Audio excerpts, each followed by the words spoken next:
Et ce que, par exemple, la Fédération des comités de parents dit depuis un bon moment déjà, mais d'autres acteurs aussi, c'est que quand ils se sentent, quand ils sont pas respectés, quand leur pouvoir, leurs fonctions sont piétinés, bien, il n'y a pas de recours, on ne sait pas vers qui se tourner, puis il n'y a comme pas de conséquences. Fait que, ce que l'amendement vient préciser ici, c'est qu'il y aura noir sur blanc là, une responsabilité pour les centres de services scolaires de veiller au respect des fonctions et des pouvoirs du conseil d'établissement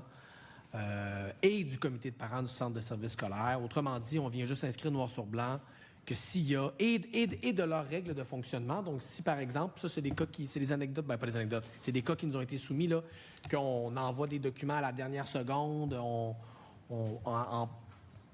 traitant un peu les comités de parents ou les conseils d'établissement comme des instances d'estampillage rapide, ou autrement dit de rubber stamping. Ben là, on vient dire que non, c'est pas ça qu'on souhaite, puis que les comités de parents ou les conseils d'établissement qui se trouvent dans telles situations ben, peuvent sonner l'alarme auprès du centre de services scolaires qui aura la responsabilité de que ce soit respecté. Puis, éventuellement, si les centres de services scolaires ne sont pas à la hauteur de cette responsabilité-là, bien, la ministre a déjà en main les pouvoirs pour les remettre à l'ordre. Donc, ça vient répondre à une préoccupation, puis je pense que ça vient montrer qu'il y a un équilibre. De l'importance à ce que les parents qui siègent sur les conseils d'établissement ou qui sont membres des comités de parents inscrits dans les centres de services scolaires puissent se sentir reconnus. Puis on l'a entendu aussi lors des consultations particulières, ça a été nommé. Ce sont des préoccupations aussi qui ont été retransmises lors des mémoires qui ont été déposées dans le cadre du projet de loi 94. Donc je pense qu'ici, on en arrive à un consensus tant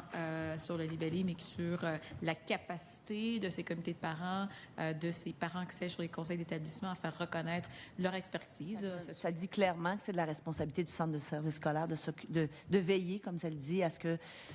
ces fonctions-là, ces pouvoirs sont respectés. Je pense qu'à partir du moment où on demande à des membres d'un comité, d'un conseil d'administration ou d'un comité ou d'un conseil d'établissement ou d'un comité de parents, et on parle des comités de parents naturellement au niveau des centres de services scolaires, il faut qu'on soit très clair là-dessus, ceux qui ont des devoirs, des pouvoirs dans la loi,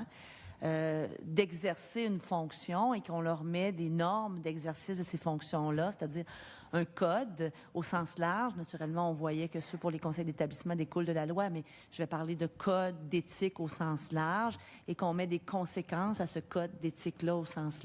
code d'éthique-là. Je pense que le corollaire, c'est de s'assurer qu'ils sont en mesure d'exercer leurs fonctions.